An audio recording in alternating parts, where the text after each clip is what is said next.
et la force de l'OIT.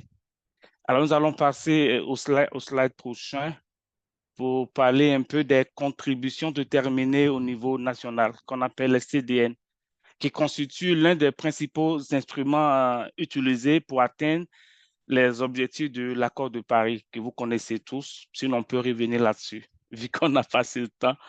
Donc, les CDN représentent les objectifs à court ou moyen terme qui comprennent généralement des mesures d'adaptation et d'atténuation. Adaptation, comment on fait pour vivre avec l'impact négatif des changements climatiques. Atténuation, comment on réduit notre impact. Elle doit être mise à jour tous les 5 ans. Chaque mise à jour doit être plus ambitieuse pour fixer des objectifs plus stricts et aider le monde à se rapprocher de la limite de 1,5 degré. C'est là que se trouve l'enjeu climatique. Comment faire pour mettre à jour, comment fixer, qui est-ce qu'on contacte, qui est-ce qu'on consulte. Donc là, il y a nécessité de dialogue social inclusif. Donc, comme je l'ai dit plus haut, les CDN sont fondamentales et en ce qu'elles représentent des plans soutenus sur le plan politique pour investir dans des domaines clés qui ont le potentiel non seulement d'atteindre les objectifs climatiques, mais aussi de favoriser le développement durable.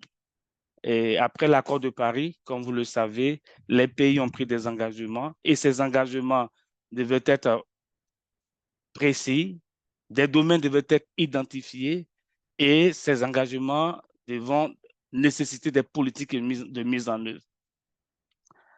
Next. Nous allons parler de la transition juste. Comme nous l'avons dit, les changements climatiques ont suscité des réactions au niveau international. Et ces réactions au niveau international sont concrétisées par l'accord de Paris. Il y a eu l'initiative Action climatique pour l'emploi. Il y a une nécessité de passer par le canal de l'emploi pour lutter non seulement contre l'environnement, contre le réchauffement climatique, pardon, les impacts, je veux dire, mais aussi comme la création d'opportunités pour pouvoir faire face à cette nouvelle situation. Il est nécessaire donc de passer d'une économie linéaire à une autre économie qui respecte l'environnement, d'où la nécessité d'une transition juste que nous pourrons appeler just transition en anglais. L'objectif est de promouvoir des économies durables et respectueuses de l'environnement d'une manière équitable et inclusive pour toutes les parties prenantes. L'économie doit migrer, mais il faudrait qu'elle soit équitable, que ce soit pour les travailleurs, les employeurs, la communauté, les différentes communautés. Donc, ce changement de paradigme de production qui va impacter en profondeur tout ce qui est comme mécanisme de production de richesse doit pouvoir prendre en compte tout le monde et ne laisser personne de côté, ce qui va faire de cette transition la transition juste. Ça va viser ça a comme objectif, comme je l'ai dit, de maximiser les opportunités sociales de l'action climatique et environnementale, tout en minimisant et en gérant soigneusement les défis, notamment grâce à un dialogue social efficace et en engageant des parties prenantes, et l'engagement, pardon, des parties prenantes, ainsi qu'au respect des principes des droits fondamentaux au travail. Donc, la transition écologique va venir comme un concept pour permettre comme un pont entre l'ancienne manière de produire nos richesses vers la nouvelle manière qui nous permet de continuer de travailler tout en protégeant l'environnement. Mais nous sommes tous conscients que cet exercice ne peut se faire par une baguette magique. Elle va se faire par des consultations. Elle va avoir des impacts énormes sur la vie, sur les emplois, sur l'économie, sur la communauté, la nécessité donc de les consulter et de prendre en compte ces différents aspects, ces doléances et ces impacts négatifs, comme aussi les opportunités pour que ces mêmes communautés puissent tirer profit de ces opportunités que la transition écologique va générer. Donc, il est important pour tous les pays, que ce soit les pays en développement comme les pays développés, C'est aussi important de voir cette transition dans tous les secteurs d'activité. C'est vrai que le secteur énergétique est souvent pointé du doigt comme le secteur le plus impactant, mais il est nécessaire de l'étendre à tous les secteurs d'activité. Il est bon aussi de garder à l'esprit qu'il n'y a pas de solution passe-partout et chaque solution, chaque politique devra être décidée, définie en tenant compte des réalités de chaque pays. Next. Alors, il est donc nécessaire d'encadrer ce processus de transition écologique. L'OIT propose les principes directeurs pour une transition juste vers des économies et des sociétés écologiquement durables pour tous. Je veux préciser que ces principes directeurs ont été validés d'une manière tripartite. Les représentants des employeurs, des travailleurs et des gouvernements se sont mis autour de la même table et se sont accordés sur ces principes qui devront orienter toute politique de transition écologique afin qu'elle soit suffisamment juste et durable. Donc, ces principes ne sont pas juridiquement contraignants, mais vous allez voir plus loin que quand on les associe avec les, les conventions ratifiées, elles peuvent être contraignantes. Donc, elles fournissent des orientations pratiques destinées au gouvernement et aux partenaires sociaux, y compris les syndicats des travailleurs, pour faciliter la transition vers des économies et des sociétés écologiquement durables. Ces principes directeurs, ou souvent appelés les lignes directrices, visent à offrir des options pour la formulation, la mise en œuvre, le suivi des actions et en fonction du contexte et des priorités de chaque pays. C'est très important. Ce qui marche en Allemagne peut ne pas forcément marcher en France, même si ce sont des pays européens, peut ne pas forcément marcher en Europe, aux États-Unis, pardon, peut ne pas forcément marcher en Côte d'Ivoire, qui est un pays africain. Donc, ces discussions qui ont lieu doivent pouvoir tenir compte des spécificités nationales. Next. Prochain slide. Voici comment se présentent un peu les principes directeurs pour la transition juste vers des économies et des sociétés durables pour tous. Et comme énoncé dans le slide précédent, nous visons une cohérence des politiques et des dispositions institutionnelles afin qu'elles soient efficaces.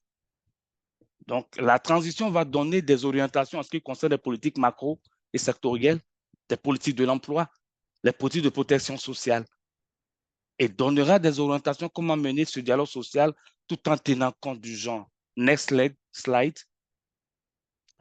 Comme je l'ai dit dans le précédent slide, ces principes directeurs ont comme ciment et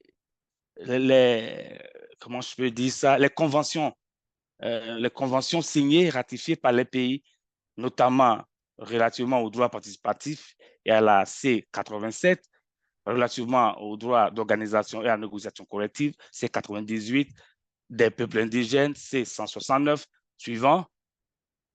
Vous voyez, et en ce qui concerne la protection sociale, nous avons la C12, sécurité, santé, sécurité au travail, sur la politique sectorielle, sur les politiques sociales. Next. Prochain slide. Vous voyez aussi en ce qui concerne le développement des compétences et des marchés, il y a des conventions qui ont été déjà signées qui peuvent être pertinentes dans la mise en œuvre de la transition écologique tout en suivant les principes directeurs. Next slide. Nous avons aussi des conventions relativement aux politiques macro, aux politiques de croissance, aux politiques de l'emploi. Next. C'est juste des exemples que je donne. Prochain slide. Par exemple, relativement aux gens, nous avons des conventions qui peuvent aider. Et là, c'est l'avant-dernier slide. Il y a eu la conférence nationale du travail, la 111e. Non, vous repartez, s'il vous plaît. Repartez en arrière, s'il vous plaît. Merci. Alors, il y a eu la conférence internationales. C'est très important ce slide. Il est bon qu'on s'y attarde peut-être 1 ou 2 minutes. Conférence internationale du travail, sa 111e session à Genève en 2023, l'année dernière déjà. Il y a une résolution tripartite sur la transition écologique. Je montre juste là à l'écran ce que les travailleurs et les employeurs devraient pouvoir faire au sein des entreprises pour faciliter cette transition. Pêle-mêle, il y a mené un dialogue social effectif sous toutes ses formes, y compris la négociation collective, développer la capacité de leurs membres. Ça veut dire que les employeurs et les travailleurs devraient pouvoir développer la capacité de leurs membres et analyser les effets des changements environnementaux et climatiques et à y faire face. Il doit pouvoir concevoir et mettre en œuvre leurs propres initiatives en faveur d'une transition juste. Il doit pouvoir contribuer aux activités de formation, de requalification en tant que partenaire essentiel et promouvoir une culture d'apprentissage tout le long de la vie pour les travailleurs de tout âge. C'est très important. Il y a que la transition écologique va impacter le monde du travail. Il y a des métiers qui vont disparaître, des emplois qui vont disparaître. Il y en a qui vont muer, pardon, et il y a de nouveaux emplois qui vont se créer. Donc, c'est nécessaire que ce soit les travailleurs, que ce soit les employeurs, que chaque groupe puisse penser à la formation continue de ses membres afin de pouvoir faire face aux nombreux défis qui vont naturellement surgir avec les politiques de transition écologique. Enfin, nous avons recommandé, la résolution recommande d'élaborer, de mettre en œuvre des plans en faveur d'une transition durable à l'échelle de l'entreprise et au niveau sectoriel au moyen d'un dialogue social tripartite, y compris la coopération sur le lieu de travail. Et si ces résolutions ont été prises et tout le monde est d'accord sur la manière dont cette transition écologique doit se passer au niveau des entreprises. Next slide, le dernier. Alors, comment est-ce que les syndicats pourront jouer un rôle? C'est vrai qu'en haut, le précédent slide, nous avons essayé d'indiquer en général ce que chacun doit faire, mais d'une manière pratique. Il y a 4 actions majeures. La première qui est la participation active aux politiques de dialogue, active au dialogue politique, pardon. Ça peut se faire par la consultation politique. Ça veut dire que les syndicats devront activement participer aux consultations politiques organisées par les gouvernements pour l'élaboration des CDN et des plans d'adaptation. Là, je m'arrête pour dire que la Côte d'Ivoire s'apprête à actualiser ces CDN. Et il y a déjà eu un plan d'adaptation national qui a été élaboré par la Côte d'Ivoire, par le gouvernement. Mais c'est juste une parenthèse. Je n'ai pas vu les représentants des travailleurs là-bas. Et moi, je leur ai demandé, mais pourquoi les travailleurs ne sont pas représentés? Question. Alors, il est nécessaire que les travailleurs puissent vraiment faire le lobbyisme, qui sera la deuxième activité nécessaire auprès des décideurs politiques pour assurer que les préoccupations des travailleurs sont prises en compte dans les politiques climatiques. La deuxième activité, grande activité ou axe, c'est la promotion de la transition juste.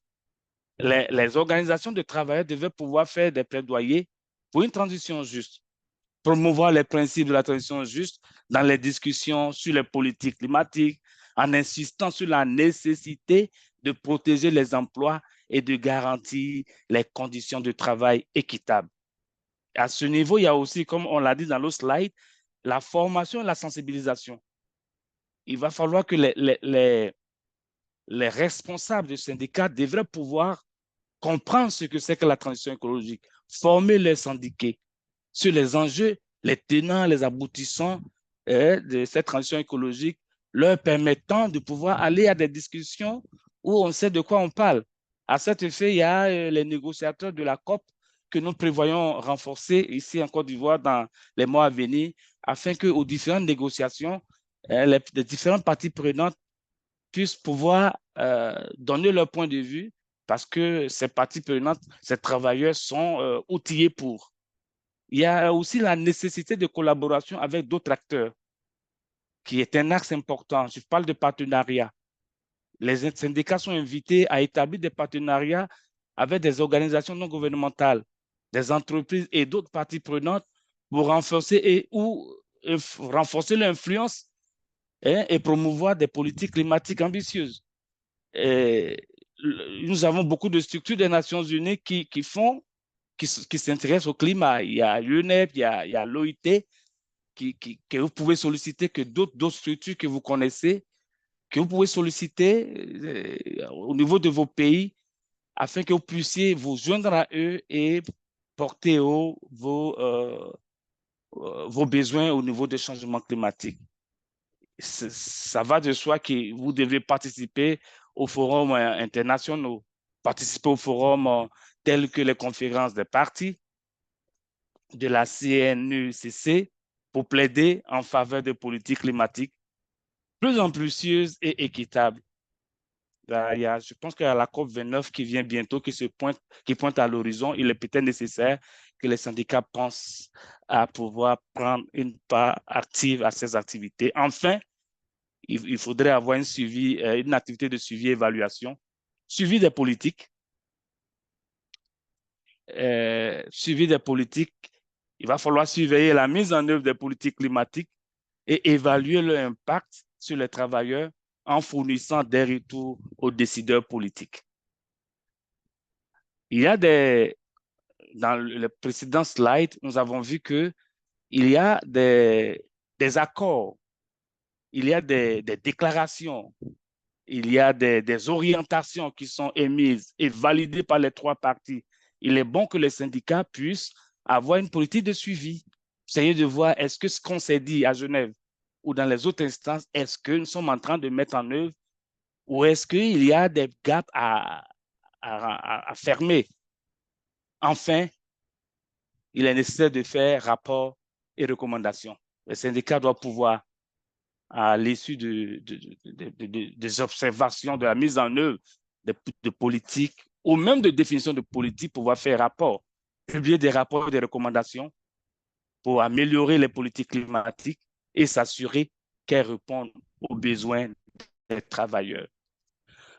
Tout ceci doit se faire, ça c'est une contribution, je peux dire une observation personnelle que je veux donner à cette présentation, c'est qu'il y a la notion d'intelligence émotionnelle qui doit être prise en compte dans la relation entre les travailleurs, les associations de travailleurs et les employeurs et surtout du gouvernement pour que la perception du syndicat ou du syndicalisme puisse évoluer parce que ça, c'est de vous à moi.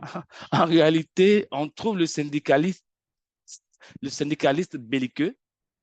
On ne veut pas l'inviter parce qu'on veut aller plus vite, parce qu'on pense qu'ils vont venir ne comprendre rien à rien, comprennent rien à rien. Ils vont venir nous empêcher d'avancer. Donc, pour avancer, il faut les éviter. C'est ce que j'ai remarqué.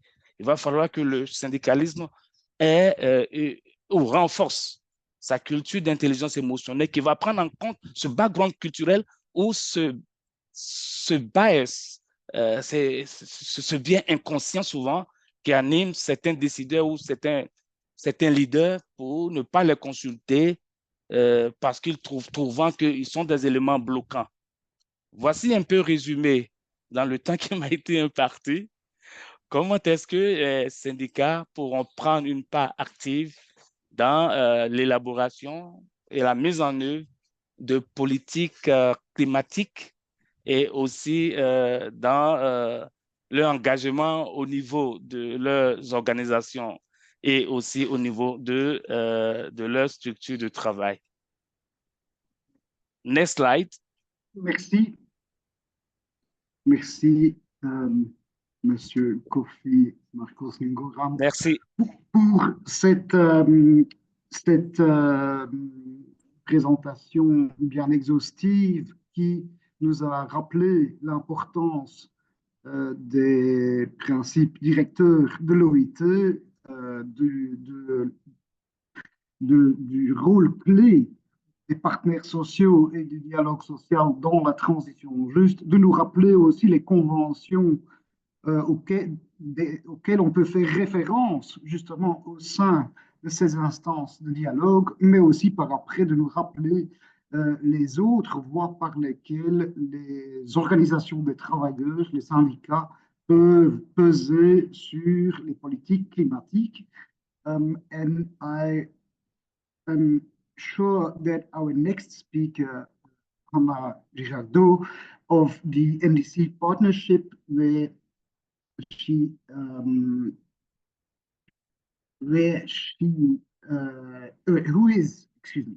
who is Gender and Youth Associate for the NDC Partnership and who works to support countries in advancing gender equality and youth engagement throughout the NDC process, will certainly be able to tell us more about how this consultation of parties within civil society can be realized when drafting the NDC nationally determined contributions and other policy documents. Without further ado, Hannah, you have the floor. Thank you very much, merci. I'll be giving my presentation in English, so appreciate everyone's patience, and I'll do my best to speak slowly.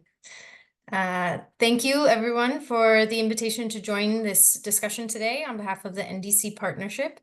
As noted, I'm our Gender and Youth Associate based in Washington, D.C., and supporting our entire partnership, as well as the support unit, the Secretariat of the NDC Partnership, on these critical topics of gender equality and youth engagement, which, as we've already noted, have quite a cross-cutting approach to this discussion today. So I don't want to take too much time rehashing this, because we just heard from the first speaker about the importance of these international climate commitments, the nationally determined contributions that are the heart of the Paris Agreement, this international treaty for the global community to limit climate change and adapt to its impacts. But just a quick note here to kind of outline where we are in this current process for the Paris Agreement. Countries are required to submit their national plans or their NDCs every 5 years. So we are currently coming up on this 2025 moment where countries will be developing their next round of NDCs. Sometimes we refer to these as NDCs 3.0. The NDC Partnership supports our developing country members to plan and implement these documents, these policies and commitments, which include mainstreaming climate policies into national and sectoral plans, as well as budgets. So based on the requests from developing country governments, the NDC Partnership also supports them to raise the ambition of these NDCs. So this is kind of the in-between these 2020-25 years that we find ourselves right now. And then global ambition raising opportunities were also laid out in the first global stocktake, completed at COP28. But how any given country takes these outcomes and incorporates them into their NDC will be unique to their national circumstances. And I think especially for this discussion today, it's critical for the NDCs to also be aligned with the country's long-term vision, as well as their long-term low emissions development strategies, which are commonly called LT-LEDs, but we have a lot of acronyms already today. And these are plans for countries to strive for net zero emissions by or around mid-century, so 2050. And I think it's important to talk about these documents, the NDCs, as the essential instruments for guiding action and investment into climate challenges, as well as achieving our sustainable development goals. These are also most commonly led, or the processes are led by ministries of environment or ministries of climate change, and involve, hopefully, in-depth consultations with stakeholders. But I think it's also critical, especially with folks on the call today, to consider these documents and commitments within the wider policy landscape. So these could include national development plans, sectoral plans, national adaptation plans, sustainable development goals, sectoral, private sector plans, etc. So as one piece that is hopefully aligning with and complementing many other strategies. And I think is probably well understood amongst this group, but just to restate that integrating climate into development agendas can also ensure social and economic goals are met in a truly sustainable way. We also are looking at kind of where these policy documents lay out their commitments, but I think especially critical in this next round is a need to develop the financial strategies that will go alongside these documents and ensure that they are investable and actionable plans. Right, just a quick overview around where NDCs and the just transition align. We've seen from research that colleagues have done that only about 40% of parties to the UNFCCC, or the countries that are submitting these documents, explicitly mention just transitions in their NDCs. And I think even fewer include a more comprehensive or robust explanation or section on this topic. So we're at this very critical point where countries are updating these documents, which we know don't at the moment kind of outline an incredibly comprehensive view of just transition. But this is a really wonderful moment to better integrate this topic into these documents and facilitate the processes that will ensure many different communities are able to contribute. To do this, it will be essential to engage with those most impacted by the transition in the NDC development and enhancement, as well as implementation. I think we've covered this quite well already, and I'm sure you've discussed this on previous webinars as well.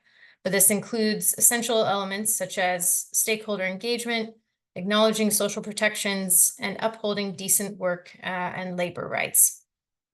So these cross-cutting elements, along with capacity building, can facilitate a holistic approach that includes climate justice as a core element of NDCs alongside emission reduction. As a quick overview, I'll take a step back and just give a high level of the NDC partnership. So we were established as a global coalition, which brings together developed and developing countries and institutions to deliver on ambitious climate action to achieve the Paris Agreement. And we support countries as a core element of our membership through their efforts to reduce greenhouse gas emissions, enhance adaptive capacity and the resilience of countries, as well as mobilizing resources. So this is expertise, technical assistance, as well as finance to actualize these climate commitments. Our work is guided by 10 shared principles, which all members commit to upon joining. These principles inform all of our work together, so not only the Secretariat, but all of our partners. And I just want to emphasize a couple of these for the purposes of today's call, which are promoting long-term climate action and building in-country capacity, but also I think underlying all of this is supporting multi-stakeholder engagement. An important point to emphasize about the NDC partnership is that we are country-driven. So governments identify their NDC implementation priorities and the type of support they need to translate this into reality. And then based on those requests for support, the membership offers a tailored package of expertise, technical assistance, and funding. This collaborative model, so working countries and partners together, is fundamental to our success in empowering collective action. And I've noted this already, but the partnership has almost 220 members, which include 120 countries and then 90 institutions within this global coalition. This membership continues to increase, which reflects, I think, the urgent need to support climate action, but also the effectiveness of this model. And we like to say the strength, our strength is the diversity of our membership and the perspectives and resources that folks bring to this coalition. So hopefully acknowledging this topic of just transitions, I'll get to it a little more about opportunities, but just noting that there's lots of work to be done. I really quickly, I might have to add the link after I finish the slides, just with my screen capacity. But we have, in the last few months, released a best practice brief on the whole of society approach and inclusive stakeholder engagement. So we'll just quickly note that this approach emphasizes equitable transformation in member countries by engaging with a diverse array of stakeholders. So this includes working with stakeholders across different sectors within the government, such as environment, energy, agriculture, finance, but also working collaboratively with different levels of government.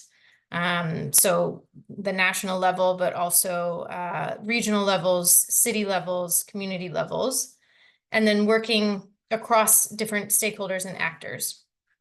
So we've mentioned a handful of them today. I think labor unions are a very important part of this, as well as the private sector, community groups, gender equality organizations, rural communities, et cetera. The list is very long, but those are the members that are consulted and very active in NDC enhancement and implementation.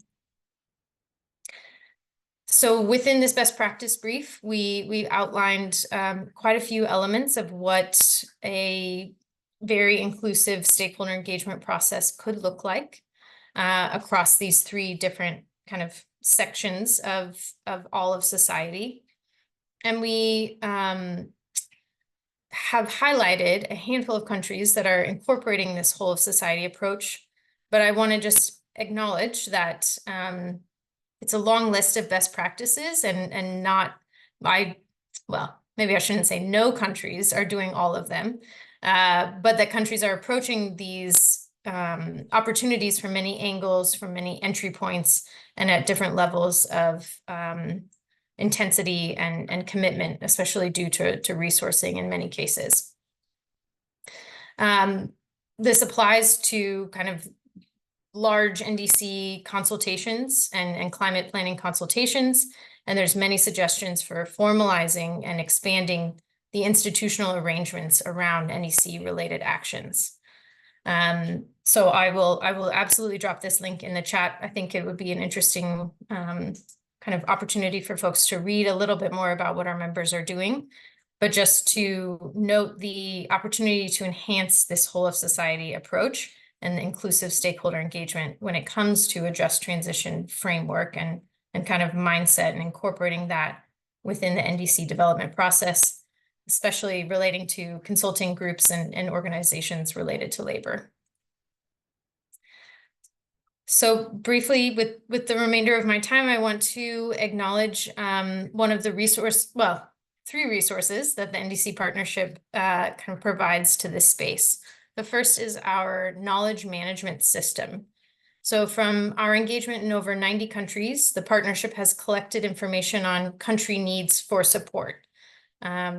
This is articulated through over 5,000 country requests for support circulated since the partnership has been around. And this is all stored in our Knowledge Nook, or Nook, which is not necessarily important, the acronym. But what is interesting is that we have tags within this database for just transitions, for jobs, for capacity development, which allows us to kind of pull a cross-section of this data. So we know that we've received 128 requests for support explicitly relating to just transition and green skills development. This represents around 2% of all requests received by the partnership. These requests come from 34 countries across all regions. It's fairly small on this slide, but you can see the map, which spans all of the regions we work in. I think the majority of which come from Sub-Saharan Africa and Latin America and the Caribbean as well. So for the 34 countries that are requesting support, 36 of them are still seeking this support for just transition and green skills. This is a fairly kind of standard rate for us and for the work and the support that our partners provide. But I will note that the number of countries seeking support around just transitions and green skills has risen steadily in the past few years. And we expect this number to continue growing, really highlighting the importance of partners that are also responding to these requests as we move into really the end of 2024 and 2025 as a pivotal year. We also dove into the content of these requests according to the tagging structure and found that energy, agriculture, and industry are the most common sectors reflected in these requests.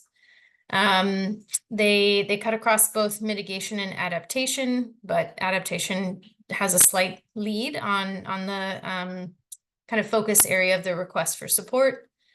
And then looking at the types of activities within these requests, the most common are engaging stakeholders, perhaps unsurprisingly, developing capacity, and developing studies and analysis.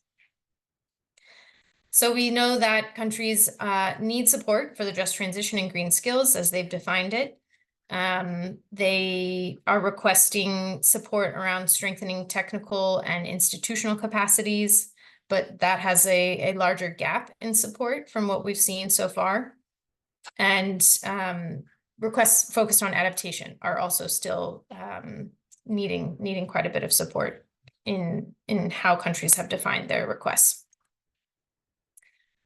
But that's a lot of kind of vague numbers and graphs, so I wanted to give a few examples of what this really looks like. These are examples of requests that have been made to the partnership on behalf of a handful of our members. So looking at Nigeria, requesting support through their implementation plan of their NDCs to institutionalize social dialogue, partnership, and collaboration on the just transition. We have requests for support around certification for technology installers in the building sector, looking at policy development, so really taking the steps to kind of think through a national level policy, as well as looking at a specific sector and the impacts of the potential around jobs and employment, looking at forestry in Jordan. So it's also important to note that some of these requests are still unsupported, and countries are continuing to update and better understand how they might move forward with some of these efforts and commitments.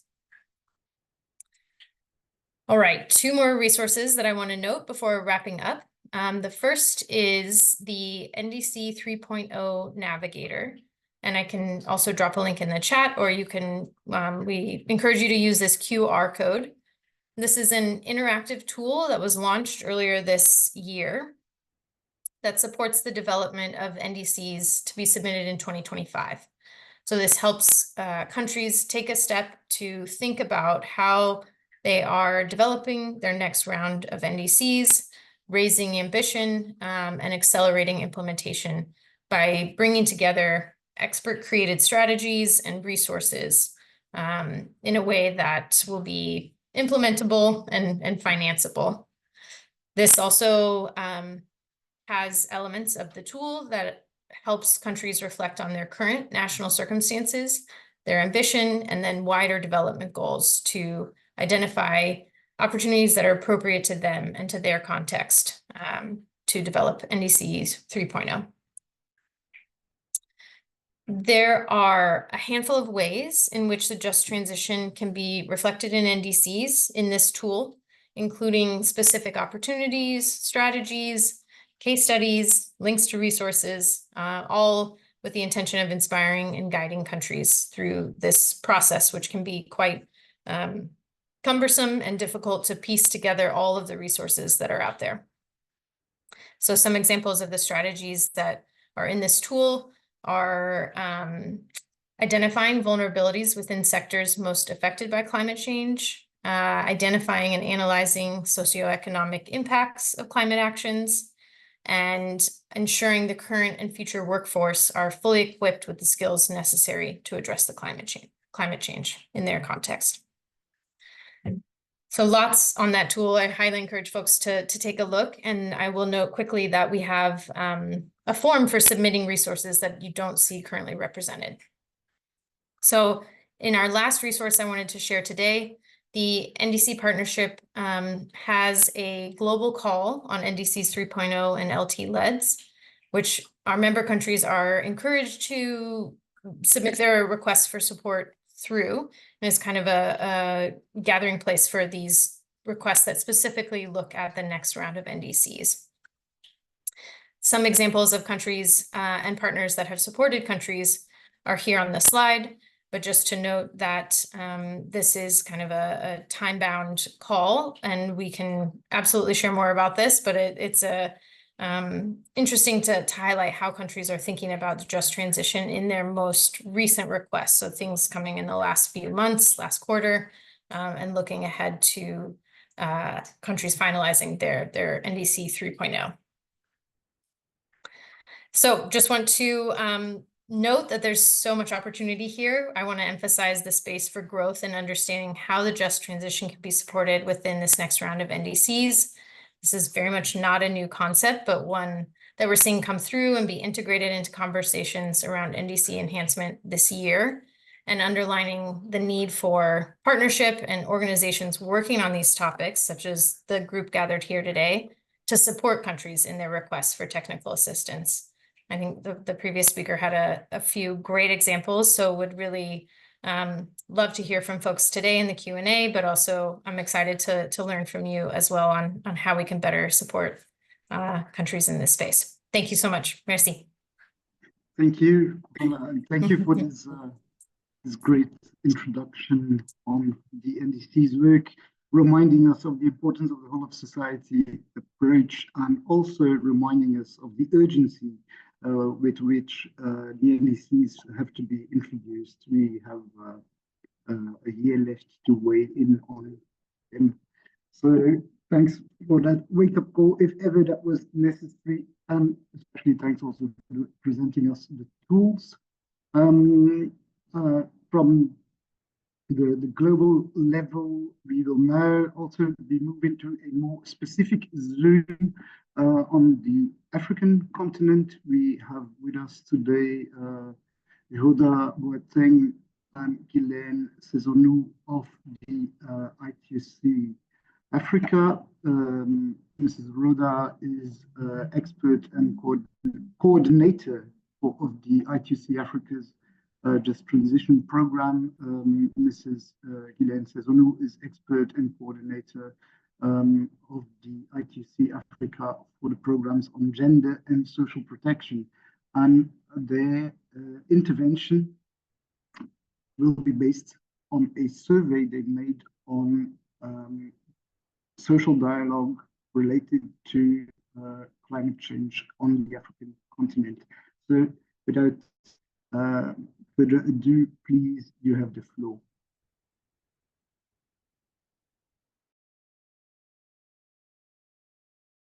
Thank you very much, Joris, and hello to everyone. Greetings from Lomé, Togo, where Dr. Ghislaine and I will be speaking to you from this afternoon. We're very happy to join the seminar, especially to bring in the African perspective, which we think is very important when we talk about the questions around just transition, but even more specifically, social dialogue.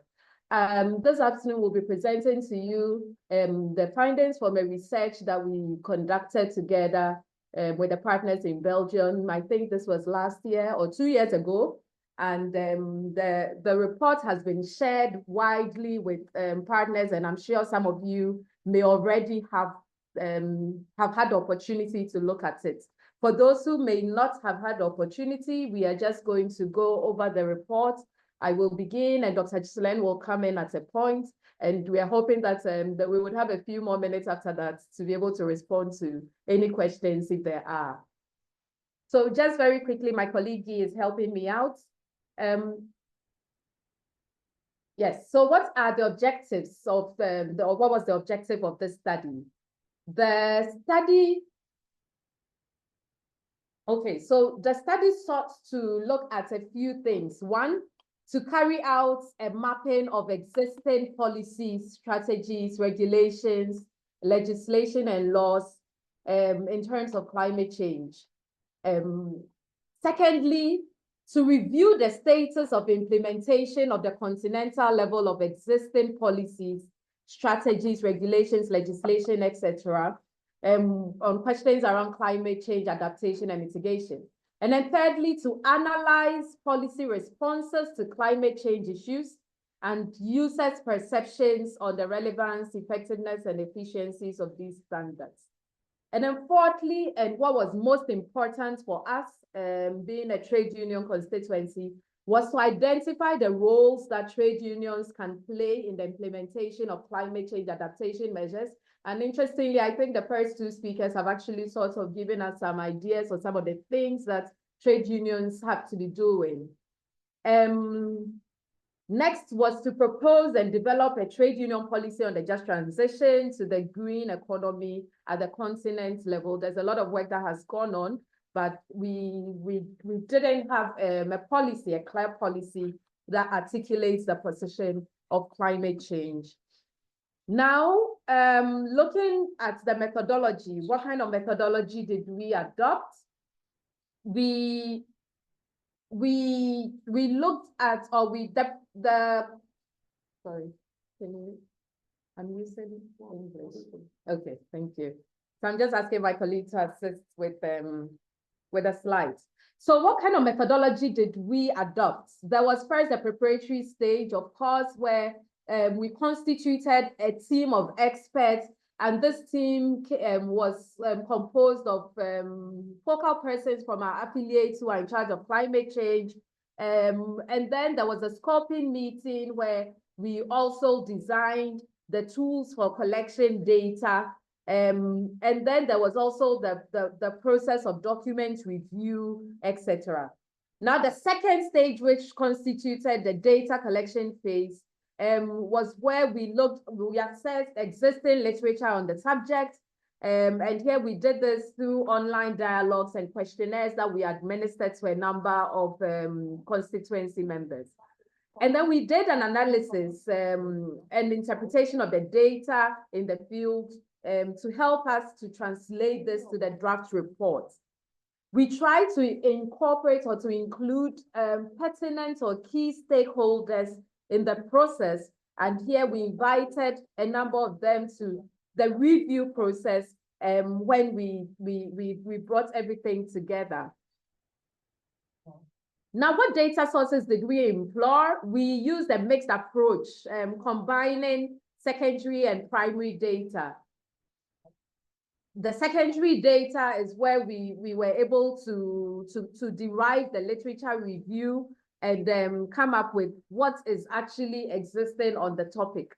And then the primary data collection, as I said, we used interviews and questionnaires where we asked the focal persons which formed the core team to administer these questionnaires in their respective countries on specific issues. Now, we try to make this very broad by bringing together affiliates from different parts of the region. Of course, there are always limitations because there are countries where we do not have active focal persons, and so it wasn't very easy for us to get the required information we wanted.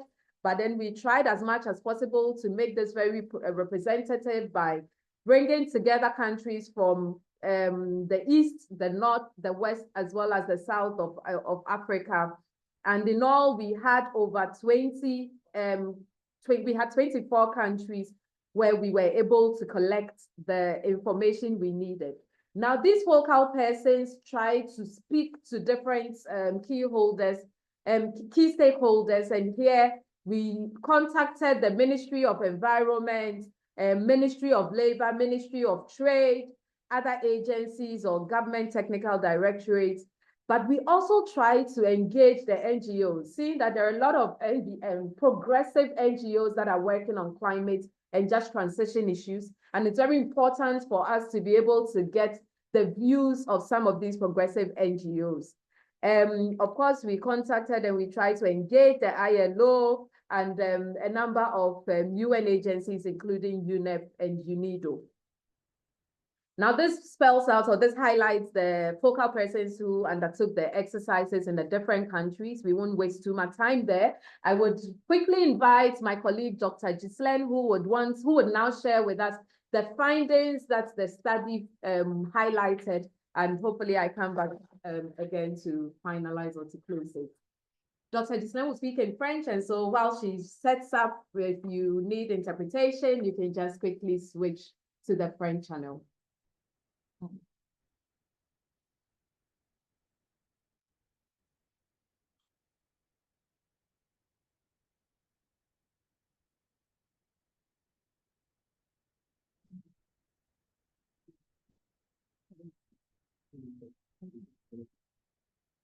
Merci beaucoup, cher Oda, et bon après-midi à toutes.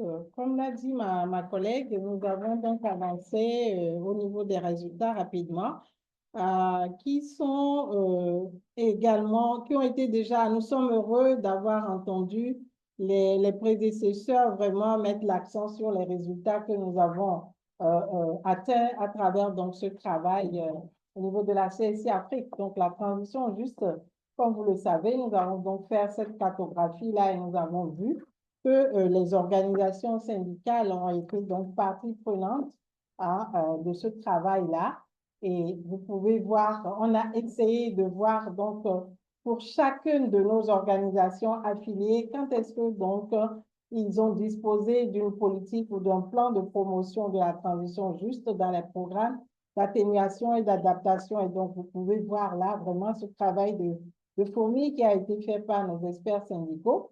Sur les 24 pays, vous voyez un peu avec donc les années de révision également de ces documents de politique et de stratégie en matière donc de réglementation et également nos commentaires. Donc, comme l'a dit ma collègue, nous avons pris soin de traduire ce document en anglais et en français qui sera donc à votre disposition pour de plus amples informations. Donc, c'est un travail où à chaque fois, vous voyez comment est-ce que les gouvernements, la contribution et tout le travail donc a été fait. Dans l'ensemble, on a noté que les pays disposent de politiques, les pays où nous avons investigué, disposent de politiques ou de stratégies pour la promotion de l'économie verte et que ces pays-là ont également donc des programmes d'atténuation et d'adaptation et des plans nationaux d'adaptation ainsi qu'une contribution déterminée au niveau national en ce qui concerne donc la transition juste.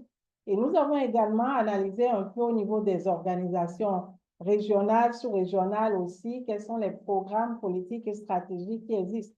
Et vous voyez quand même que nous avions balayé au moins 6, 7 à 10 à 14 structures qui sont les plus importantes pour voir un peu quelles sont ces politiques qui existent là, les initiatives, afin que nous ayons vraiment une idée de la cartographie des acteurs qui sont impliqués dans l'accompagnement des politiques et stratégies au niveau national.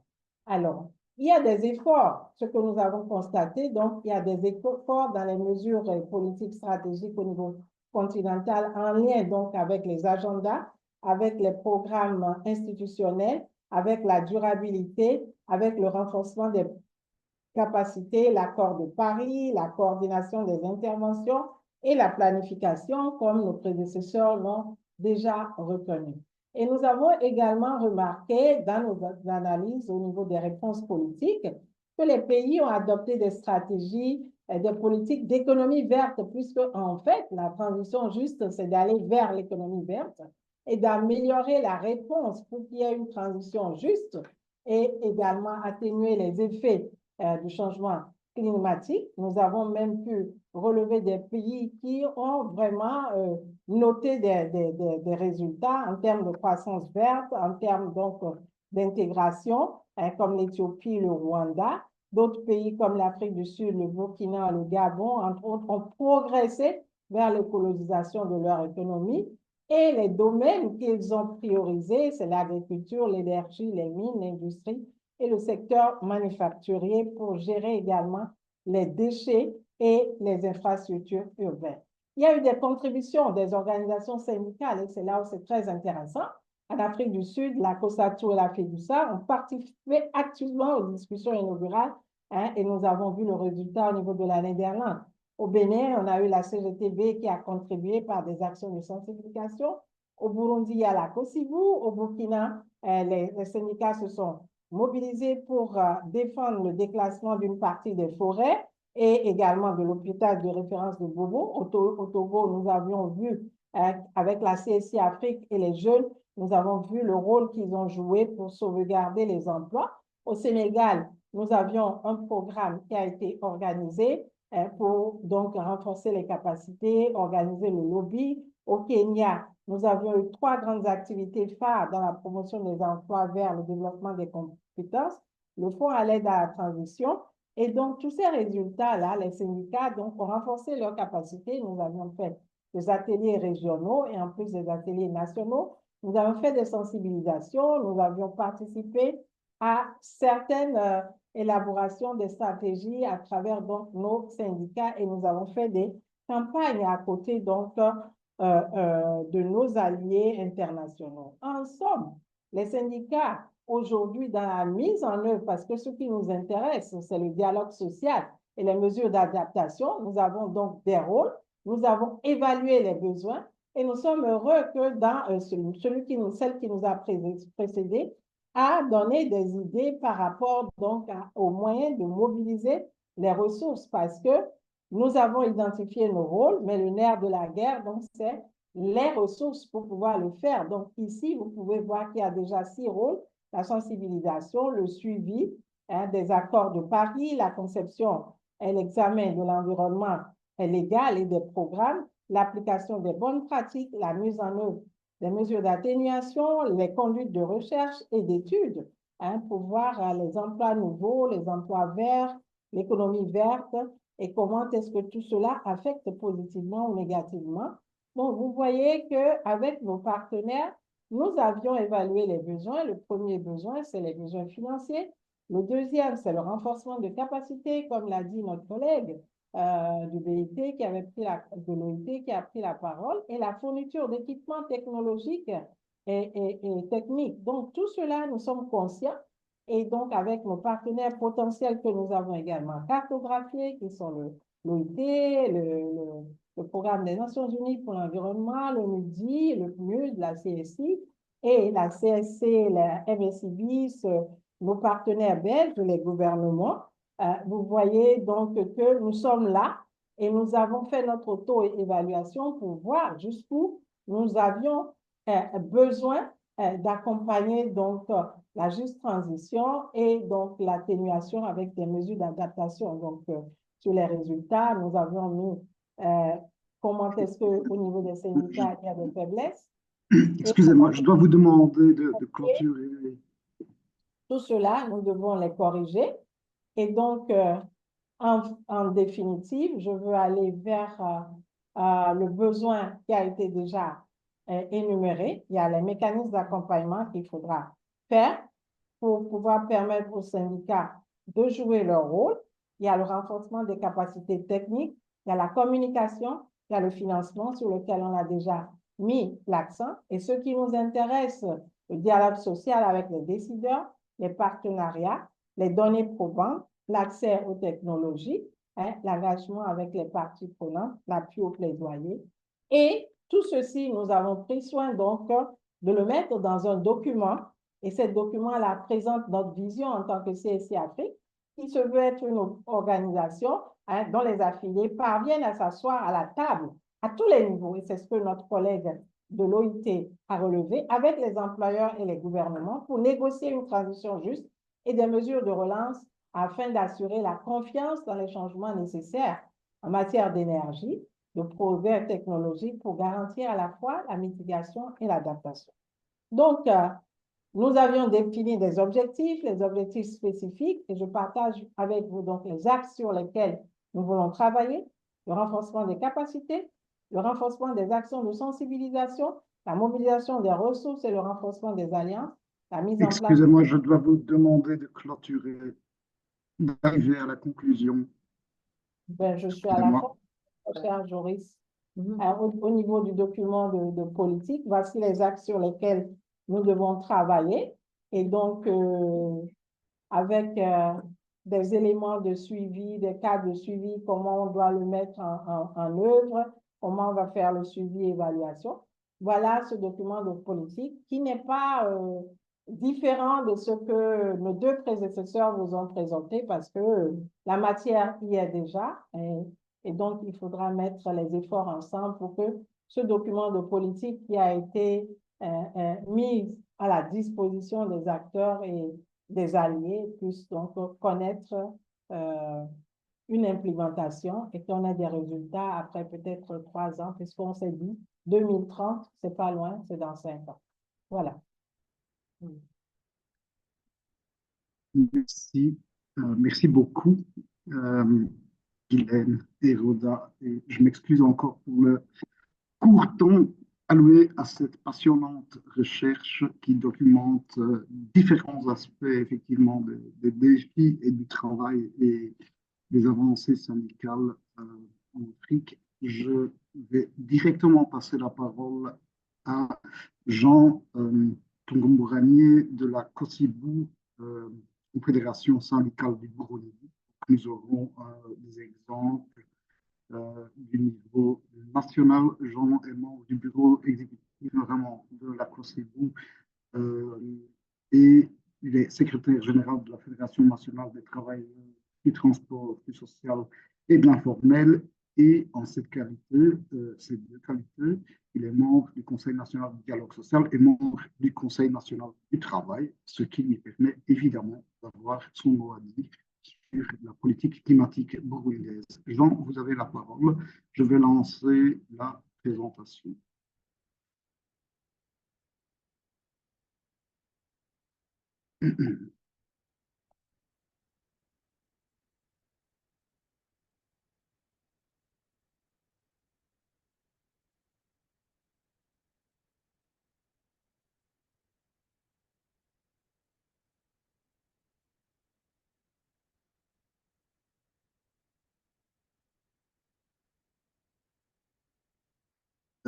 Jean, votre micro reste coupé.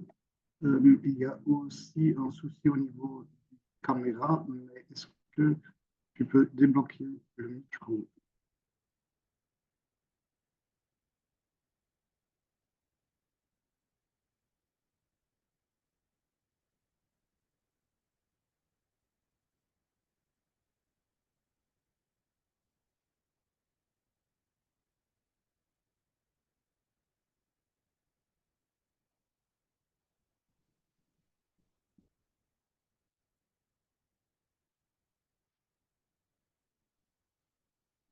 J'ai l'impression qu'il y a un... Sur la mise en place des comités. Merci, on vous entend. Ok, je disais que je vais vous parler de l'expérience burundaise sur la mise en place des comités politiques et sur les questions environnementales.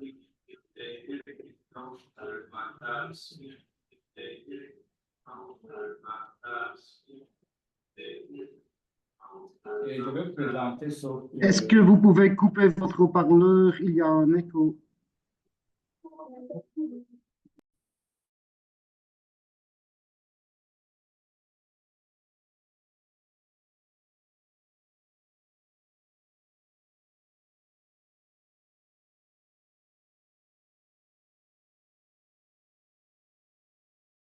Conscient que les prix minimum.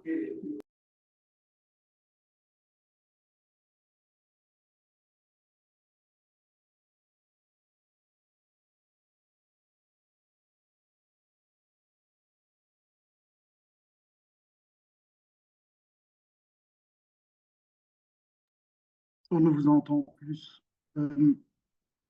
Pour éviter qu'il y ait écho, il est important de couper tous les haut-parleurs de tous les ordinateurs dans la salle, mais ne pas couper le micro.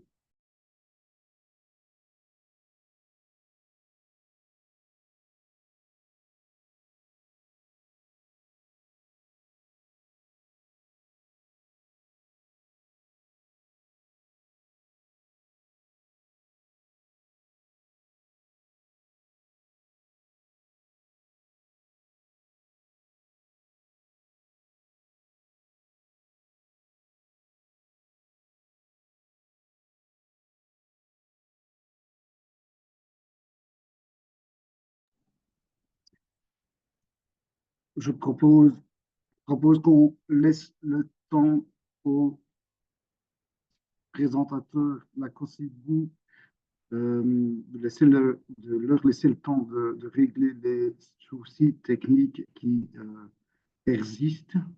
Je sais aussi que depuis quelques semaines, la connexion Internet est très mauvaise au Burundi. Donc, je vais demander à notre prochaine intervenante, Madame Laura Pouliot, de prendre la parole avant nos amis de la COSIBU pour par après revenir à la présentation de la COSIBU. Bonjour. Madame Polidou est experte en éducation populaire et politique environnementale et fait partie de l'équipe pédagogique du groupe Guillermo Ferguson. Et elle va nous parler aussi des efforts d'accompagnement de renforcement de capacité dans ce cadre pour justement permettre aux parties prenantes d'avoir le mot à dire dans les politiques climatiques et nationales. Vous avez la parole.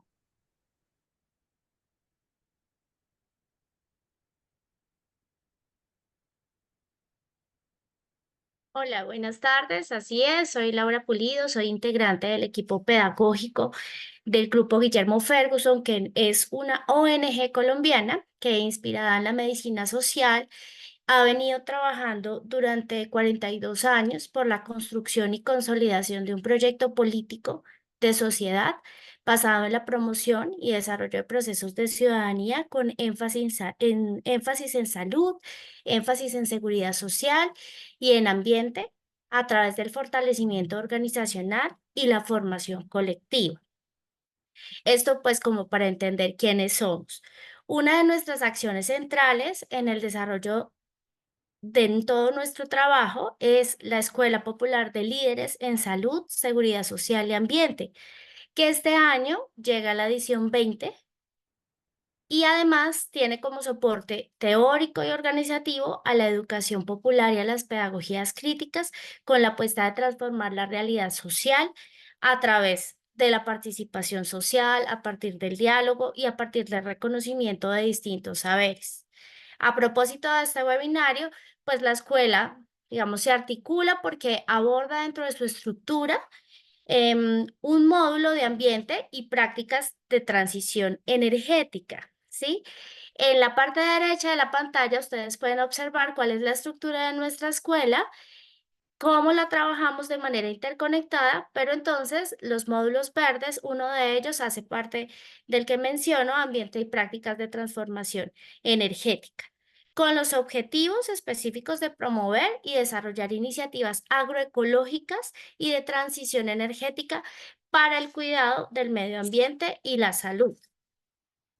Una de nuestras experiencias significativas y pioneras para el Grupo Guillermo Ferguson, relacionada con ambiente y prácticas de transformación energética, tiene que ver con la articulación de la asistencia técnica para la implementación de paneles solares, de prácticas agroecológicas y de la exigibilidad del derecho a la salud con organizaciones del área rural de Bogotá en Sumapaz.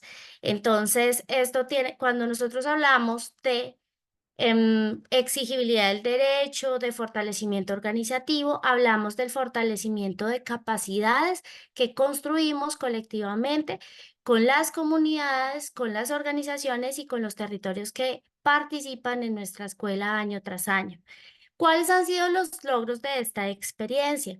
Por ejemplo, la autonomía en la producción de lácteos y concentrados para la alimentación pecuaria en organizaciones de Sumapaz, la puesta en funcionamiento de una biofábrica, mejoramos las prácticas de producción de consumo y comercialización. Entonces, aquí hablamos de agroecología y de recuperación de semillas, además del cuidado y la armonización con el medio natural en medio del camino de esta transición energética, la descarbonización del planeta. Entonces, le apostamos a el buen vivir. También a la construcción de una comunidad energética autónoma capaz de ser energéticamente autosustentable, es decir, que la propia comunidad pueda generar su energía y articularla a proyectos productivos propios, acordes con el territorio. Y la incidencia, la movilización y la construcción colectiva. Además, también potenciamos el sentido de pertenencia y defensa del territorio. Y algo muy importante es que es una ruta de resistencia y de organización social para una vida digna y armonizada con el medio. Finalmente, pues otro de nuestros logros allí ha sido brindar y construir con la comunidad herramientas para la exigibilidad y garantía de derechos que les permitan fortalecer sus capacidades para la exigibilidad y garantía de derechos. Todo lo anterior pues está motivado por un contexto de transición energética ante la realidad mundial, pues del cambio climático, debido al uso pues de combustibles fósiles para la producción de energía y el desarrollo del modelo extractivo de desarrollo, el uso de la energía para la producción industrial y para el transporte. Respecto a la dimensión de la justicia en la transición energética, comprender que el cambio climático tiene impactos y efectos distributivos desiguales en las poblaciones y en los territorios, en especial los sectores más afectados, que son los sectores o comunidades vulnerables, exacerba la pobreza energética. Es decir, aumentan esas barreras para satisfacer esas necesidades básicas de suministro de energía y la posibilidad de enfrentar estos impactos y efectos, pues aumenta las condiciones de endeudamiento. Y en cuanto a mitigación, pues es la adaptación al cambio climático como una apuesta por la reducción del uso de los combustibles fósiles, la emisión de gases de efecto invernadero y una producción de energía centrada en las necesidades humanas, ambientales, más que del comercio internacional y la economía del mercado. Eso es, digamos, son las motivaciones que nos llevan a ser parte de este trabajo. Consideramos entonces que las líneas y los enfoques de abordaje de la transición energética justa debe pensarse en 5 aspectos para la construcción de políticas públicas y para la incidencia política de las organizaciones. Y estos 5 aspectos vamos a desarrollarlos. El primero sería la diversificación de la matriz y la disputa entre lo corporativo privado y lo público y popular. Es decir, que no solamente la transición debe ser corporativa, sino que debe haber un énfasis muy fuerte en el desarrollo comunitario y popular. El segundo tiene que ver con la energía como un derecho humano fundamental, como una precondición para el desarrollo humano integral y el acceso a bienes y servicios. O sea, también incluiríamos allí la educación, la vivienda, la alimentación. Y esto con la intención de transformar un servicio que ha venido siendo privado en nuestro país a un derecho universal que sea equitativo e integral en armonía con las comunidades y los territorios. El tercer aspecto sería revisar, analizar la energía o el derecho al acceso a la energía como base para el desarrollo económico, social y territorial, reorganizando el control del recurso energético vital para el buen vivir de las poblaciones. La reindustrialización, que sería el cuarto aspecto, tiene que ver con pues desarrollar energías no contaminantes a favor del bienestar de la población y el equilibrio de los ecosistemas apuntando a la sostenibilidad. Y el quinto aspecto serían las transiciones ecológicas que tienen un desafío y es rehabilitar y cuidar la biodiversidad altamente impactada por esta economía extractiva. Nosotros creemos aquí en el Grupo Guillermo Ferguson y en el contexto de nuestro país que las circunstancias y condiciones que desarrollamos o a las que nos enfrentamos tienen que ver con un mercado hiperconcentrado. No solamente se debería desarrollar y potenciar las fuentes no convencionales de energía renovables desde lo corporativo, sino que deberían estar desde lo popular, como lo mencioné hace un rato, pero sobre todo que estén relacionadas con los determinantes ambientales y sociales. Respecto a la situación del sistema energético en nuestro país, primero voy a aclarar, ¿no? El sistema interconectado nacional es como el conjunto de líneas y subestaciones con sus equipos asociados desde donde se transporta la energía hasta el consumidor final. Entonces, ¿qué sucede allí? Que solamente el 34% del territorio nacional aquí en Colombia tiene disponibilidad y acceso al recurso energético de manera confiable y constante, ¿sí? Sin embargo, tenemos alrededor de 14 departamentos aislados o con una disponibilidad de acceso de manera reducida y con unos costos elevadísimos. Entonces, esa es la situación pues, que nos pone aquí pues, a pensar, a reflexionar y a buscar maneras de resistir, de incidir y poder hacer algo al respecto. También pensamos que es importante revisar esa correlación que existe entre el acceso a energía y el Producto Interno Bruto per cápita, el acceso a energía en los territorios y la baja productividad económica. Revisar la fórmula tarifaria, hablaba hace un momento de los costos tan altos, entonces revisar esa fórmula tarifaria en el cobro de la energía en el país. Pues lo que ha pasado históricamente es que aquí se ha favorecido a las empresas generadoras de energía, alterando los precios, favoreciendo especulaciones a su favor y sopesando el pago de este acceso al servicio en el grueso de la población, más no en los generadores. Y pues que tenemos una necesidad inminente de comprender, de posicionar y de garantizar el acceso a energía eléctrica como un derecho fundamental. Este es un camino que se ha venido construyendo, pero pues todavía también nos falta muchísimo. Hay movimientos, tenemos aquí, hacemos parte del Movimiento Nacional por la Salud y la Vida, donde también lo estamos impulsando. Disculpa, Laura, una Sí. pregunta. ¿Podría ser posible de concluir en 1 o 2 minutos? Sí, claro que sí. Muchas gracias. Listo. Entonces también estamos articulados con el Movimiento Nacional por la Salud y la Vida y por el Movimiento Democrático de la Energía. Para finalizar, desde el Grupo Guillermo Ferguson creemos que a partir del diálogo se deben generar acciones para impulsar el marco de la transición energética justa para la descarbonización y la resiliencia climática. Entonces creemos que deberíamos centrarnos en abordar la pobreza energética como un asunto central del sistema energético, es decir, tiene que haber universalidad, tiene que ser asequible para todos, debe haber equidad energética. En segundo lugar, pues abordar la energía como un derecho fundamental.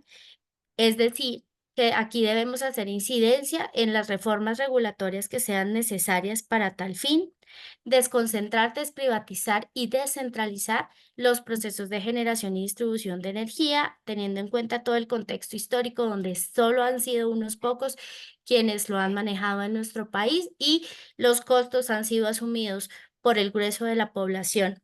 Recuperar la soberanía energética a través del fortalecimiento de lo público. Entonces, confiamos en que, en que haya un fortalecimiento del trabajo de las empresas públicas y comunitarias para este fin.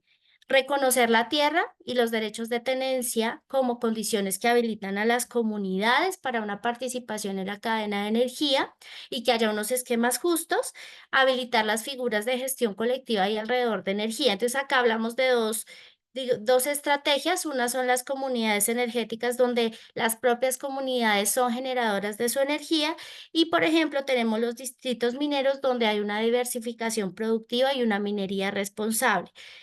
Ya voy cerrando, impulsar la relación sinérgica entre energía y producción alimentaria, turismo sostenible, reindustrialización, promover la movilización social, creemos que es clave la exigibilidad de garantía de derechos, el reconocimiento de acciones intersectoriales a partir de los enfoques. Entonces, no puede haber una transición justa si no existe una mirada desde lo territorial, desde lo étnico, desde el género, desde la participación social. Y cerraría esta presentación con la última de las acciones, que sería potenciar y promover la participación de los sindicatos y de los trabajadores para discutir estas condiciones de transición, la creación de nuevos empleos y la eliminación de empleos existentes, solamente que sean aquellos que promuevan el trabajo digno y decente. Muchas gracias. Un grand merci pour cette brève et concise présentation sur différents défis concrets et effectivement les conditions nécessaires pour pouvoir arriver à une transition qui ne laisse personne de côté. Je vous demande d'arrêter le partage de la présentation et je repasse la parole à Jean qui maintenant aurait pu régler les soucis de son. Donc, je vais relancer la présentation. Voilà. Et donc, nous en étions à l'introduction. Jean, vous avez la parole.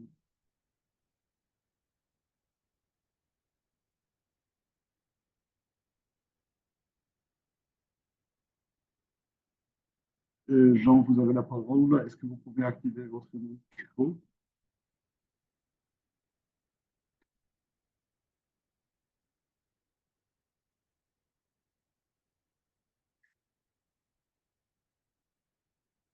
Que vous pouvez activer votre micro. Maintenant, c'est bon. On vous entend. Vous m'entendez? Oui. Merci. Je disais que la prévention du changement climatique et l'atténuation de ses effets constituent une grande préoccupation pour la COSIBU, centrale syndicale la plus représentative du Burundi. Conscient que les plus démunis face aux effets du changement climatique sont les travailleurs les plus pauvres et les plus vulnérables, notamment les syndicats de l'informel, la COSIBU et FNTTCI mobilisent leurs efforts pour l'éducation environnementale de cette tranche d'acteurs incontournables. Le rôle et la visibilité de la COSIBU dans cette noble mission consiste, dans un premier temps, à renforcer le plaidoyer avec la mise en place des comités tripartites permanents et multisectoriels en charge des questions environnementales et de changement climatique à travers le dialogue social. L'engagement étant de prendre des mesures décisives pour faire face au changement climatique en s'appuyant sur le renforcement des capacités des leaders syndicaux, des employeurs et d'autorités territoriales par la formation, l'information et la sensibilisation.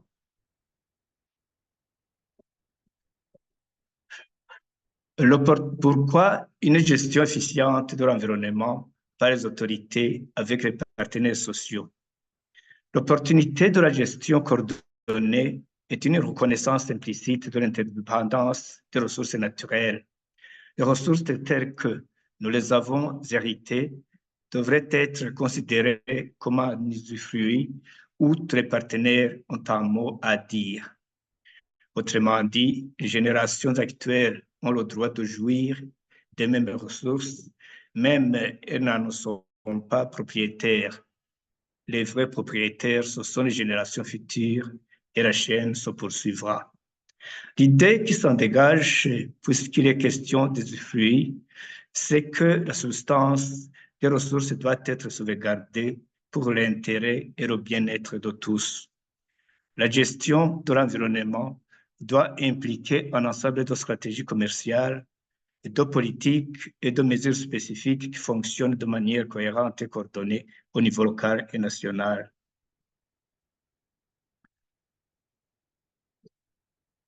Suivant. Au sein de la COSIBU et la FNTTCI, les dirigeants donnent les grandes orientations de la politique sur le développement durable pour guider les acteurs dans la mise en place d'initiatives locales, notamment la protection de la nature, la gestion de l'environnement, l'eau et l'assainissement, la réduction du risque de catastrophe et les mesures de lutte contre le changement climatique, la protection et la lutte contre les polluants organiques persistants, POP. Cette dimension de l'action syndicale vise la promotion de bonnes pratiques environnementales sur les lieux de travail dans les entreprises, dans les métiers de l'informel et les organisations, les lieux de présence des syndicats. Ainsi, les compétences et l'expérience des membres des comités tripartites permettent de présenter aux autorités territoriales, aux entreprises et industries des recommandations précises en vue du règlement des problèmes environnementaux.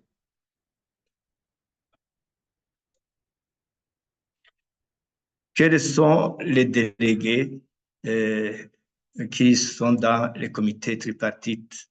La COSIBU, à travers sa Fédération nationale des travailleurs des transports, du social, de l'informel, FNTTCI, a mis en place une équipe de plus de 105 membres des comités provinciaux tripartites multisectoriels répartis dans 18 provinces en charge de l'environnement et du changement climatique. Ces comités ont pour mission de gérer le dialogue social à travers les négociations bipartites et ou tripartites sur les questions environnementales et de changement climatique. Dans nos activités syndicales, donc les réunions, les ateliers, les visites syndicales sur les lieux de travail de l'informel, la FNTTCI a l'habitude d'inviter les responsables administratifs en charge du secteur de l'environnement et en profite pour les sensibiliser sur les conséquences des aléas climatiques dans le travail de différents métiers de l'informel et des mesures d'adaptation et d'atténuation envisagées et faisant partie du cahier de revendications sectorielles et multisectorielles de l'informel. Quel est le rôle de ces comités tripartites de l'environnement? Les comités syndicaux tripartites de l'environnement disposent des structures et des ressources nécessaires pour mener des activités de grande ampleur afin de proposer un regard pertinent et original et d'ainsi démocratiser les enjeux environnementaux dans les arènes publiques. Proposer certaines formes d'action syndicale en matière d'environnement et de lutte contre les changements climatiques, renforcer les capacités des leaders syndicaux pour contribuer à la révolution de documents de la contribution déterminée au niveau national, CDN, proposer des mesures répondant aux préoccupations des travailleurs qui sont souvent les premières victimes des effets environnementaux et changements climatiques ou des politiques conçues souvent sans en être préparées ou sans leur participation. Quelle est l'origine des comités? Un dialogue constructif et permanent s'est progressivement noué entre les responsables syndicaux et les autorités administratives à tous les niveaux. Et c'est ainsi que nos comités syndicaux en charge de l'environnement se sont élargis aux délégués de l'administration et de certains employeurs. En définitive, notre dialogue social s'est poursuivi jusqu'au niveau du cabinet du ministre et à l'environnement, où la COSIBU et la FNTTCI a pu acquérir une reconnaissance officielle des comités tripartites par le ministre au cours de l'année 2023. Cette reconnaissance officielle permet aux organisations de participer activement dans la gestion de questions environnementales au niveau national et décentralisé. Quelles sont les activités de ces comités face aux questions environnementales et climatiques? Avant de mener des actions pour faire face aux aléas environnementaux et climatiques, les comités tripartites s'assoient pour faire des statistiques des cas originaux de ces aléas par certains secteurs professionnels, interprofessionnels dans les provinces. Il s'agit de problèmes communs dans toutes les provinces tels que les érosions et glissements de terrain, les faibles fertilités du sol, les éboulements de terre dus à l'extrait de l'argile, des moellons et gruyères, et l'abattage d'arbres pour la production du charbon, ça ne parle que ça.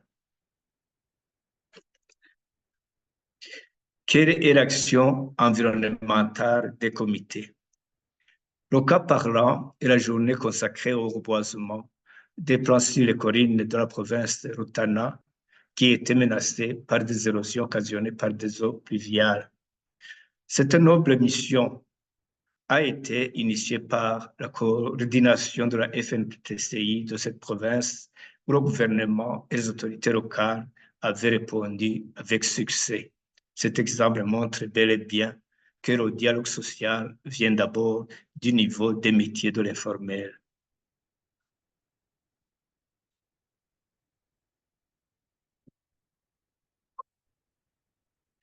Quelle est l'action syndicale au-delà des comités tripartites? Au-delà de la promotion des questions environnementales dans l'organisation syndicale en tant que telle et sur le milieu de travail, les comités tripartites disposent d'une position privilégiée dans la société pour faire évoluer les institutions politiques dans le sens du développement durable et de la défense de l'environnement, notamment par la création et la promotion des emplois verts en influençant les lois et règlements portant sur le sujet et transformer la réglementation et la législation. Les organisations syndicales sont en effet habituées à traiter avec les autorités territoriales, connaissent la loi et constituent des interlocuteurs privilégiés et légitimes aux yeux des pouvoirs publics et des organisations patronales pour une transition juste capable de générer de nouveaux emplois qui préservent l'environnement et qui s'inscrivent dans une logique de diminuer sensiblement le réchauffement climatique.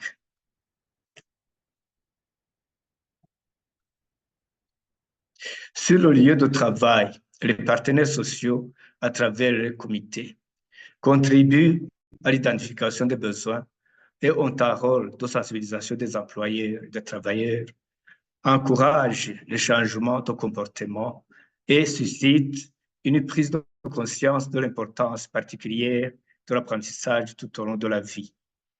À travers différents niveaux de dialogue formel et informel, les organisations syndicales d'employeurs et de travailleurs anticipent les changements futurs, favorisent le flux régulier d'informations dans le système d'éducation et de formation et participent à l'élaboration d'objectifs politiques en matière de formation et d'éducation environnementale. Je dois aussi vous demander de terminer dans les 2 minutes. Ok, merci. Je vais essayer. Merci.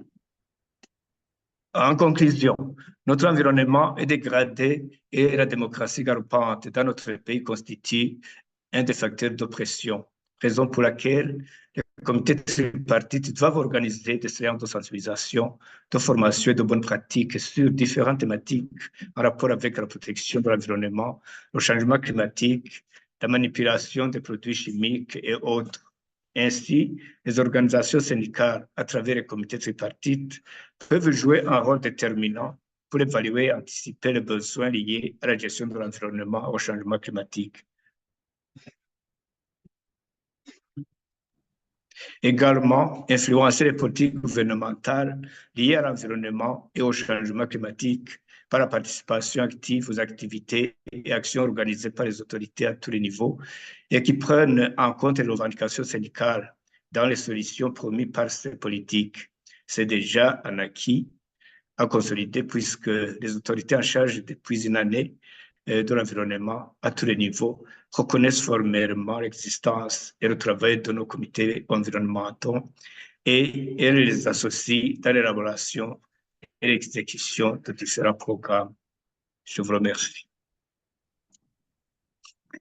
Merci, Jean, pour cette présentation d'une expérience syndicale où justement l'organisation syndicale a été à l'origine presque de la création d'espaces de dialogue social, ce qui est quand même remarquable. Je vais maintenant inviter Santiago qui a suivi tout ce qui se passe dans le chat et qui peut donc nous résumer les différentes questions qui ont été posées aux différents intervenants. Vous pouvez toujours ajouter des questions dans le chat. Si aujourd'hui le temps nous manquerait, ça peut toujours inspirer nos intervenants et en même temps, on peut assurer qu'on peut passer les questions aux intervenants qui pourront encore vous répondre par d'autres voies par après. Santiago, à toi la parole. Merci beaucoup aux différents intervenants pour tous ces commentaires extrêmement intéressants, extrêmement éclairants sur la manière dont la transition juste est prise en charge par différents acteurs. Alors nous avions un commentaire de Léandre de la COSIBU au Burundi qui dit que les syndicats doivent initier des recherches pour positionner leur action dans la prévention des effets négatifs du changement climatique sur le marché du travail. Donc ça, c'était vraiment un commentaire en invitant à qu'il y ait davantage de recherche, d'investigation sur les questions de transition juste. Alors, Nadia Soubat, qui demandait donc à notre intervenant du NDC Partnership, qui demandait donc, je retrouve le nom évidemment, à Anna Girardot, qui lui demandait simplement comment est-ce que les syndicats pouvaient intégrer davantage, parce que c'est vrai qu'on voit qu'il y a beaucoup de liens avec les pays, c'est vraiment, on intègre via les pays, mais comment les syndicats en tout cas pourraient s'intégrer dans ces processus qui ont été expliqués. Donc voilà, le rôle des syndicats, est-ce qu'il y a des liens directs qui peuvent être établis avec les syndicats? Et nous avions donc Hilaire Ngongang de WSM, l'organisation belge, qui posait plusieurs questions à Anna Girardot, donc sur la relation entre la Global Coalition for Collective Action et la Global Coalition for Social Protection Floors. Et il demandait aussi s'il y avait des recherches sur l'intersectionnalité dans le genre et la vulnérabilité liée au changement climatique qui existait. Et nous avions encore une autre question de Hilaire qui était donc dirigée à la CESI Afrique, à Guylaine et Roda, qui demandait en fait beaucoup plus s'il y avait d'autres éléments, des bonnes pratiques de dialogue social dans la thématique de la transition juste, qu'elle voulait raconter, qui se passe donc en Afrique de l'Ouest et en Afrique centrale. Voilà, ça c'est différents commentaires et questions qui ont été reçus. Donc voilà, je redonne la parole à Yoris pour qu'il peut la redistribuer aux intervenants si besoin. Merci. Exactement. And so I'll immediately ask Hannah to take the floor because a number of questions were addressed to her, and thereupon I will invite Rhoda and Guylaine to respond to other questions that were asked. Hannah, you have the floor. Me. Thank you. Apologies. I'm listening in the interpretation channel. I was a bit quiet. Fantastic. Thank you so much to the other speakers as well. It was really insightful to hear from your experiences.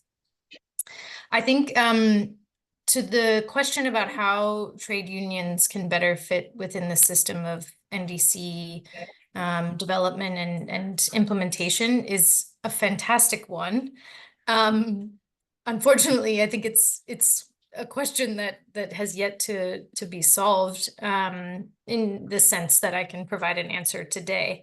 But we have seen a number of countries take very big steps toward increasing the scope and the breadth and the types of stakeholders that are being invited to these consultation sessions.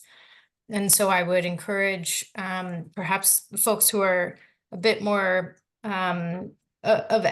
experts in this subset of kind of stakeholder engagement to really utilize the existing relationships you may have within government. Part of our work at the NDC Partnership is to also encourage our members to work across government entities, and so bringing in their colleagues in different ministries. And I think the extent that different ministries have different stakeholder groups that they're working with more often is a really excellent example of where this whole of government approach complements the whole of society approach. And just acknowledging that there's quite a bit of work, I think, in almost every country that could be done to strengthen some of those engagements. Yeah, but just to not hesitate to lean into existing processes and consultation opportunities that might kind of already be structured. I can think a little bit more about this too, because it's a fantastic question. And then I noted there was a question on gender as well, and apologies for missing that in the chat earlier, but I can send some links through for the sake of time. Great, thank you. While you think a bit further, think of the collection of links you will share with us afterwards. I would now invite Rhoda Guylaine to reply to the question about having more good practices or things that stand out. I will also ask you whether we can share your research report with the entire audience after the webinar. I can also already inform the audience that there will be a report of the webinar that we'll share with you, in which will also line out the different links that have been shared in the chat so far. But Rhoda Guylaine.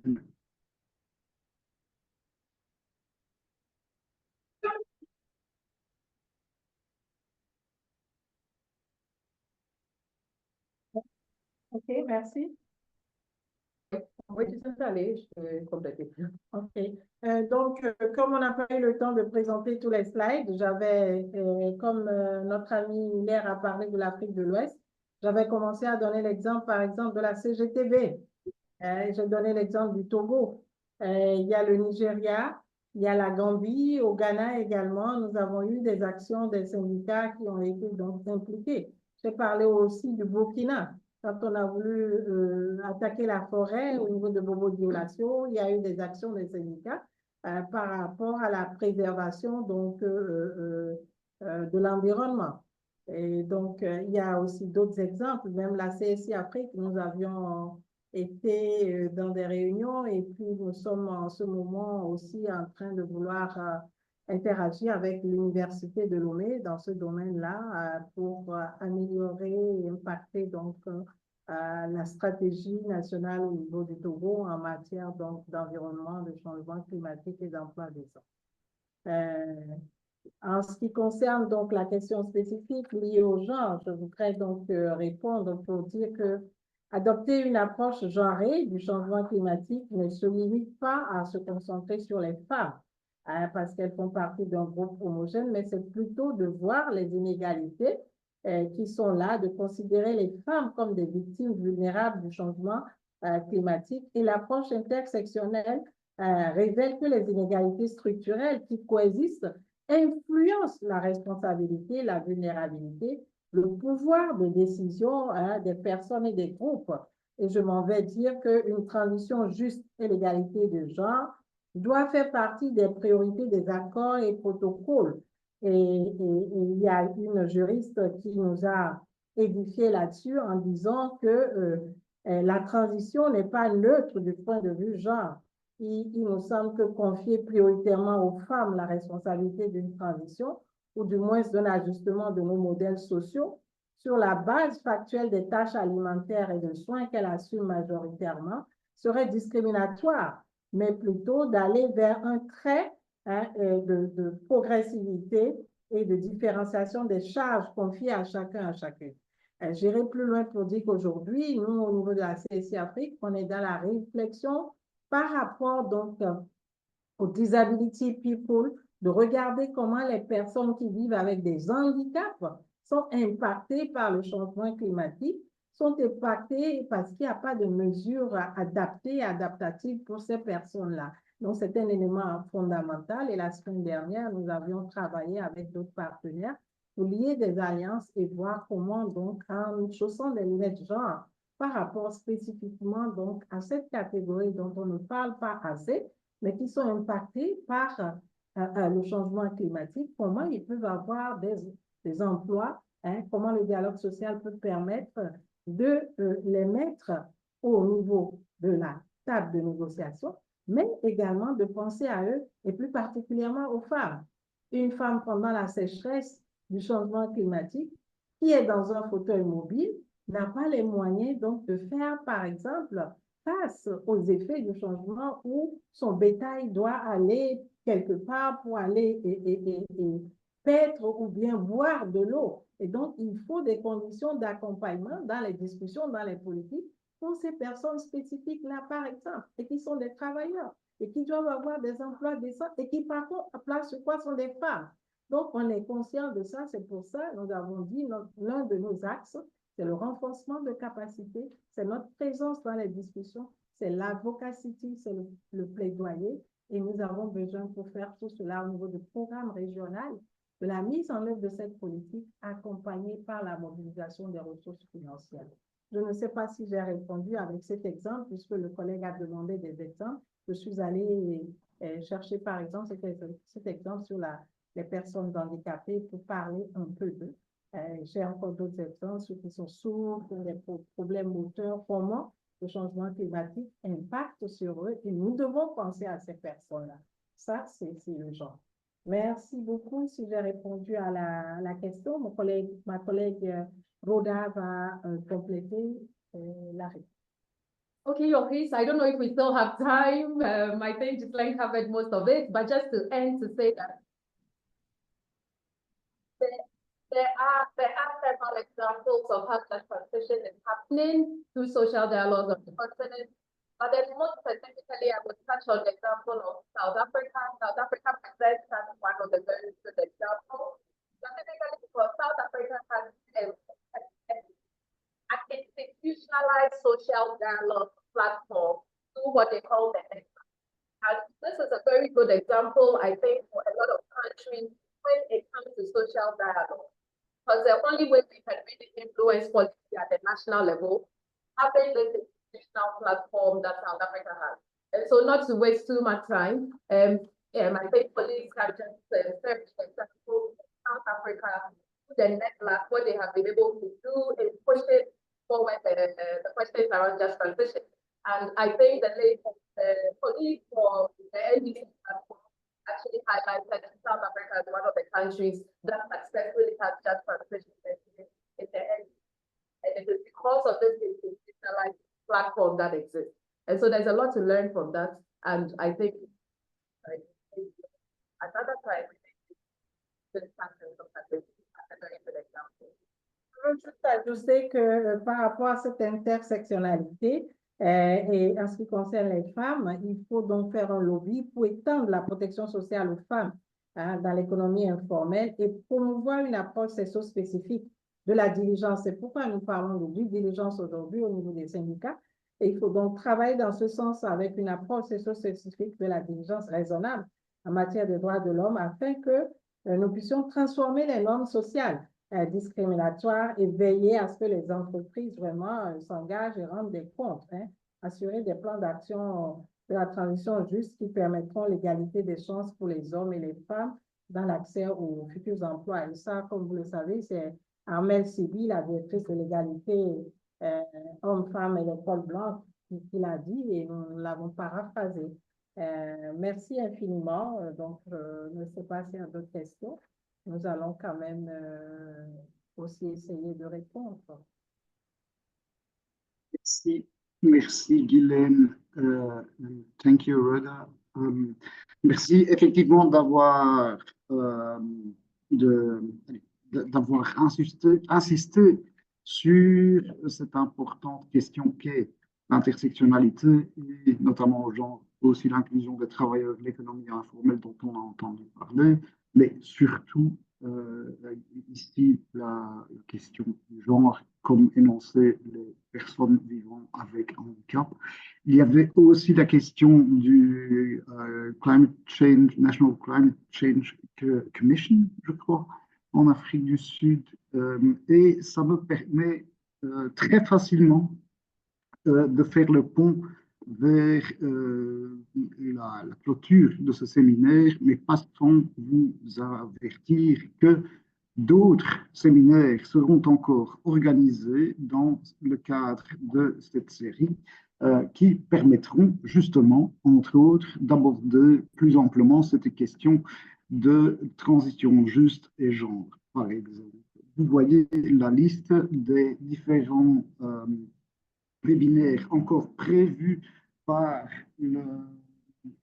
la plateforme de coordination Travail décent qui regroupe les différentes organisations de solidarité internationale du mouvement ouvrier belge, pour lequel j'ai aujourd'hui pu animer ce webinaire.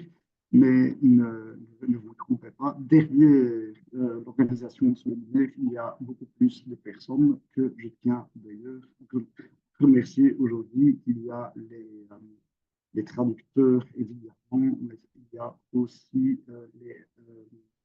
mes collègues des différentes organisations de la plateforme de coordination travail décent. Je vous invite donc à prendre note de ces prochains webinaires.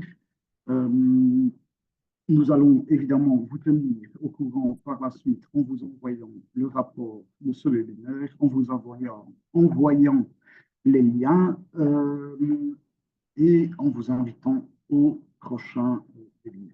Je vous remercie tous, toutes de votre présence nombreuse. Je remercie évidemment nos panélistes pour les très riches interventions d'aujourd'hui qui ont permis de mettre l'accent sur différents aspects de cette importance du dialogue social et du rôle central du dialogue social et d'autres consultations. Et comme nous le rappelait Rama, il est bien important de voir déjà où l'on a accès pour déjà commencer à peser sur les discussions en cours en vue du renouveau des contributions déterminées au niveau national pour 2025. Le temps presse, donc je ne vais pas vous en prendre plus, mais vous souhaitez tous une très agréable soirée. Merci.